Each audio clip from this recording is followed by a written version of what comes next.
Жәнібек пен Азамат деген екі дос сахарада сапар шегіп келе жатып, әлденеге келісе алмай ерегесіп қалады. Жәнібек ашуланып Азаматтың кеудесінен қатты итеріп жібереді. Жәнібектің соққысы жанына батса да Азамат үндемейді. Бірақ құм бетіне Азамат «Бүгін менің жан досым кеудемнен итерді» деп жазады. Содан соң сапарларын ары қарай жалғастырады. Көп ұзамай алдарынан үлкен көл кездеседі. Екеуі суға түсіп, салқындап алуға бекінеді. Суға түскен сол-ақ екен, Азаматтың аяғына балдыр оратылып, тұншыға бастайды. Жәнібек жалма-жан көмекке ұмтылып, оны өлімнен құтқарып қалады. Бір ажалдан аман қалған Азамат өз-өзіне келгесін орнынан тұрып, тасқа ойып, мынандай сөздер жазады. «Бүгін менің жан досым өмірімді сақтап қалды».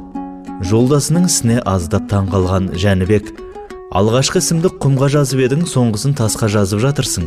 Мұның мәнісін түсіндірші» деп сұрайды. Сонда Азамат: «Бізге біреу зиян тигізсе, істеген ісін құмға жазуымыз керек.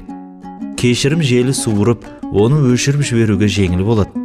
Ал біреу бізге жақсылық жасаса, оны тасқа жазғанымыз дұрыс.